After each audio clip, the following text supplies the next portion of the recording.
So, in order to manifest a world to experience, consciousness becomes polar and split into Shiva, which can be likened to the Christian concept of the Father, and Shakti, which can be likened to the Holy Spirit and is the creative force. Shakti, aka Prakriti, manifests through the gunas and five elements, and the cosmic energies of these elements are maintained in the human form through their corresponding chakras. A chakra is an energy wheel in the pranic body that can be likened to a plexus of nerves in the gross physical body. While they are found in the subtle body, as we've seen, everything is connected, and therefore the proper functioning of these energy hubs is necessary for good health. They are vital junctions that determine our state of mind. The chakras then open us up to a whole new way of experiencing, both symbolically and psychologically. They can correspond to everything from colors, elements, sounds, shapes, stones, petals on the lotus flower. Can even connect them to psychological and emotional states of being, as well as types of yoga, planets, and so much more. So, the success that we experience in yoga and meditation is said to be due to our ability to raise prana, or our life force energy, to these higher energy centers known as chakras.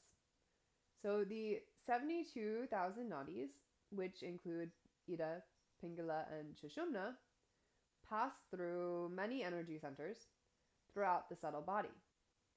The larger ones are referred to as chakras, and then we also have some smaller energy centers referred to as marmas, and these are more like energy sensitive zones. And the pranic energy that is being raised is now referred to as Kundalini, meaning coiled one.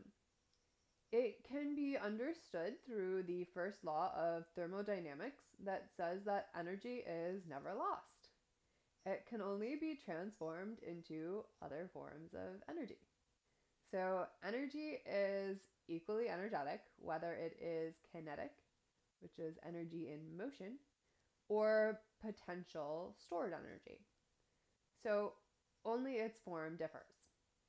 This coiled potential energy, or Kundalini, is stored in the base of the spine near Muladhara chakra, our root and primal chakra, where this energy stops in the human form.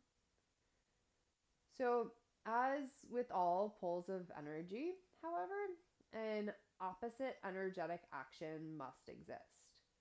Kundalini Shakti can be raised to ignite the chakras through pranayama, yogic meditation, mantras, and yantras. As this energy is held down by gravity, good alignment of the spine, where this central channel and this natural uplift of energy occurs, then becomes essential. So, earth energy is experienced as telluric energy and is opposed to cosmic energy.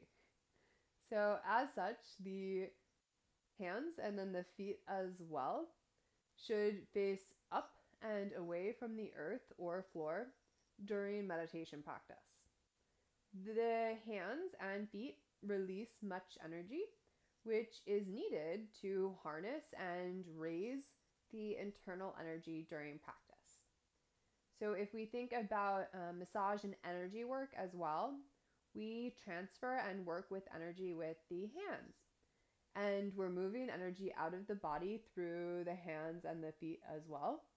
So we do see this as a common principle throughout various traditions. The story of the churning of the ocean of milk can somewhat be seen as a representation of this process. we must harness both poles of energy, prana and apana, and unite them to ignite this potential energy within. The lower energies we can somewhat liken to the concept of the demons and apana, while the higher energy centers we can correspond maybe to the devas and prana. Ultimately, we need to work with both poles of energy to really generate enough force to receive the desired results. So, good or bad, we need to utilize this energy in order to raise higher energy. Okay. So, asana, pranayama, and mantra practices work to ignite various levels of energy through the chakras. When active, the chakras vibrate and generate energy that is circulated through the nadis, raising states of consciousness and awareness in the process. So you could say that there are 11 main chakras, of which we will consider the 7 most important, and these are going to be the 7 most common that you'll hear. These 7 chakras that we will consider are Muladhara, located near the rectum or the base of the spine, Svadhisthana, about 2 finger units above Muladhara, Manipura, located around the navel, Anahata, situated at the Hridayasthana, our heart space, and then Vishuddhi or Vishuddha at the base of the throat, and then Anya between the eyebrows.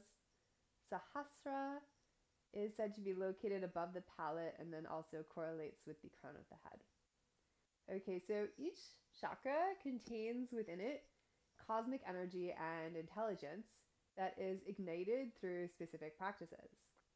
When their energies are obtained, the chakras then move at greater speeds and benefits are generated.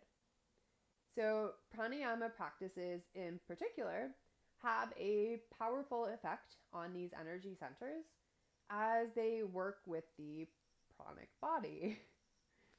So we will look at some of the more specific and more common correlations to the chakras in another segment. But for now, what we can begin to understand about these energy centers is that they express our states of consciousness and demonstrate the necessity as well as the benefits of working with nature and energy rather than against her.